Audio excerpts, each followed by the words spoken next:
This is a story called The Little Monsters, chapter 148. The Quad's birth parents come after them and they discover that they have two baby sisters. The Quads have now been living with Kicker and her family for just slightly over a year. For the first time in their lives, they are loved, looked after, safe, happy and settled. Throughout that time, their natural parents have been in prison. However, what the Quads and their new family don't know is that their natural parents have been out of jail for 2 months. They got out early for good behaviour. One day, the Quads are out playing with their friends on the local park. Then Erin spots their birth mother, Marie, and she says to the others, "Oh no, it's our real mummy. We need to go and tell Mummy and Daddy." The Quads ran home as fast as they could and told Jane and Charles that they'd seen their parents. A couple of minutes later, there was a knock on their front door, and when Jane looked out of the window, it was the Quads' parents. Jane opened the door and said, "Why are you here? You know that you're not allowed anywhere near the Quads or our house.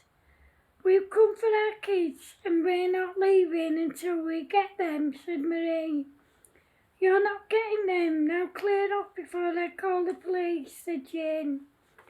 Before she could say or do anything else, Jane barged past her, followed by Marie, and grabbed the Quads. As you can imagine, the Quads were terrified, but thankfully Kicker and the gang were there, and they managed to rescue the Quads. Just as Kicker and the gang rescued the Quads, they heard sirens, and Marie and James got in their car and drove off. It turned out that Creeper had called the police, and she'd also managed to write down the description of the car and the registration number. Excuse me.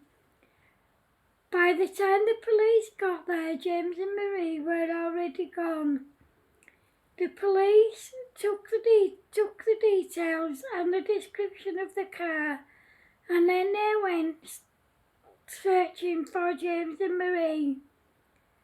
After about 10 minutes, they found the car abandoned, but there was no sign of James and Marie anywhere. The police searched high and low for them, but they couldn't find them. However, what no one realised is that the couple were watching the Quads' every move. They were just waiting for the right opportunity to grab them again. Excuse me. Unfortunately, they hadn't been able to do that so far, because there was always someone with them. A few days after the couple first grabbed the Quads, they saw them on their way to school with Kicker and the gang. As soon as the gang left them and went to their part of the school, they ran into the school playground, grabbed the Quads and put them in their car and drove off before anyone could stop them. They took them to an old dirty squat, and when they got there, Marie said to them, "Kids, meet your two new baby sisters, Evie and Isla." The Quads just clung to each other and refused to move. "Well, come and look at your two new baby sisters," said Marie. The Quads still refused to move, so James said, "Oi, you lot, do as your mother says and go and look at the Quad twins now." The Quads still refused to move. They just stood there clinging to each other, terrified. Then James and Marie went over to them, grabbed them and dragged them over to where the box was with the twins and Marie. And Marie said, "Now look at your baby sisters, and next time we tell you to do something, you do it." excuse me. There was about 12 people living in the squat, including a 1-year-old baby girl called Eliza Jane and a 3-year-old boy called Addison. All the kids were filthy and smelly. The quads were still terrified, but after they'd been there for a couple of days, someone came in and left the front door open, so the quads ran out of it.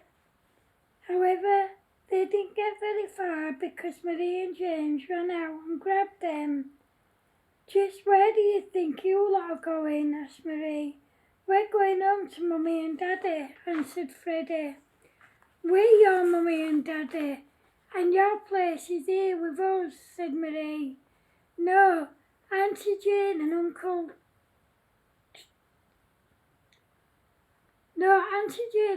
Charles are our Mummy and Daddy, said Erin. "No, Erin, me and James are your Mummy and Daddy. I want you all to repeat after me. You are our Mummy and Daddy," said Marie. The quads just went quiet, so Marie hit them hard and said, "Let me hear you say you are our Mummy and Daddy." All together the quads said, "You're our Mummy and Daddy." "I'm sorry, what did you kids say? I didn't hear you," said Marie. In between sweet tears, the quads said, "You're our Mummy and Daddy." After a while, the quads stopped asking for Jane and Charles because they knew if they did, Marie and James would hit them hard.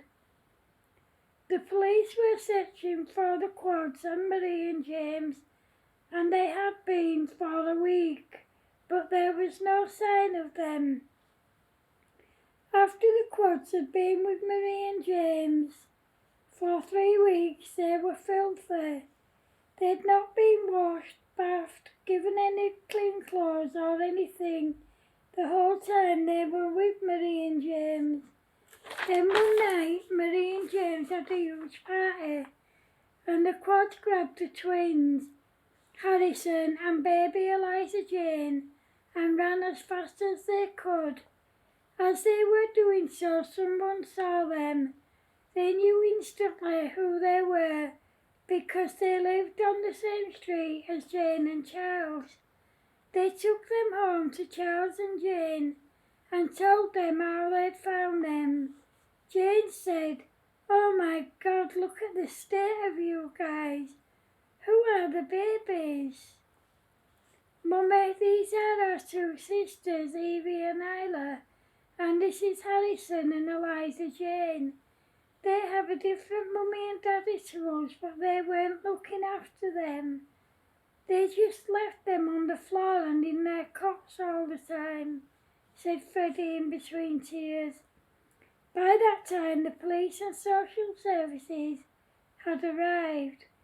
Social services knew Jane and Charles quite well, and they were happy for the twins, Harrison and Eliza Jane, to live with them permanently. As you can imagine, the quads were quite traumatised by their ordeal, and Erin had stopped talking altogether. They were all happy to be home, but they were terribly withdrawn and scared of everything. They wouldn't go outside, not even to play in the garden, let alone to go to school. On several occasions, Kicker and the gang offered to let them play with their joke stuff, but they weren't interested. All they did was cling to Jane and Charles and refused to leave their side. Then one day Jane said to them, "I want you all to listen to me, whether you want to or not. Tomorrow you have to go back to school. You've had enough time off. I'm not going because our other Mummy and Daddy will come and take us away again," said Freddie. "No, darling, your other Mummy and Daddy won't do that because the police are looking for them. The police will be outside your school all day, so if they come anywhere near, the police will take them away," said Jane. The next day, Jane got the quads up, gave them their breakfast and got them ready for school. However, before they even got out of the door, Erin screamed and ran upstairs, followed by the rest of the quads. When Jane found them, they were all huddled together in a corner, so sobbing and crying. Erin was just sat with her knees up to her chest and rocking. Jane lifted her up and got the rest of the quads to sit with her on the bed, and then she said to them, "Guys, you know that me and Daddy love you all lots and lots, and we'd love for you to stay at home with us, but you can't. You have to go to school whether you like it or not. If you don't, then me and Daddy will get into trouble. You don't want that to happen, do you?" "No, Mummy, no, but Mummy, if we go to school, our other Mummy and Daddy will come and take us away again," said Kane.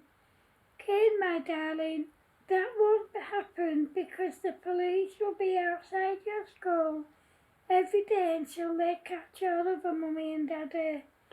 When they do catch them, they'll be sent back to jail where they belong," said Jane. "No, Mummy, they'll come and take us away again. I know they will," said Freddie, crying. "Okay, I'll tell you what I'll do. I'll phone Mrs. Scott and the police officer in charge of your looking for your other Mummy and Daddy," said Jane. Jane phoned the police liaison officer and then she phoned Mrs. Scott. Mrs. Scott came to their house and she spoke to the quads with the liaison officer. "Hey guys, you don't need to be scared to go to school. All your teachers know what happened to you and they'll meet you at the school gates every day. Your mummy can stay with you for a little bit in the morning until you go inside and until you feel safe again," said Mrs. Scott. Excuse me. "Yeah, but if we go to school, our other Mummy and Daddy will come and take us away again, just like they did before," said Elsie, crying. "No, darling, they won't, because there will be lots of my police officers outside the school gate all day, every day to keep you safe," said the police liaison officer. "So we'll be safe and our other Mummy and Daddy won't come and take us away. And Mummy can stay with us until we go inside," asked Freddie. "Yes, darling, we won't let anything bad happen to you, to any of you. I promise you," said Mrs. Scott. "Okay, Mummy, can we go back to school tomorrow?" said Kane. "Well, you don't have to go back tomorrow, darling, because tomorrow's Saturday," said Jane. They all laughed, and then Mrs. Scott said to the quads, "I've brought the work you've all missed, but you don't have to do it if you don't want to." A few days later, on the Monday, the quads went back to school, but they were still terrified that Minnie and James were going to come and take them away. Little Erin still wasn't talking much, which was unusual for her because she was usually a chatterbox who never stopped talking. A few days later, the police liaison officer came to see Charles and Jane, and she told them that they'd found the quad's natural parents and they were now in prison on remand. She told them that they'd probably never get out of jail for a very long time. As soon as the quads heard about their parents, they started to relax again. In no time at all, they were playing pranks on people again, but they still weren't completely they still hadn't completely overcome their ordeal. The end. End of chapter 148. Hope you like it, guys. Thanks for watching. Remember, if you're watching on YouTube, please feel free to like, share, comment and subscribe. If you're watching on Facebook, please feel free to like, share, comment and to go to my YouTube channel and subscribe. Thanks for watching, guys. Love yous. Bye.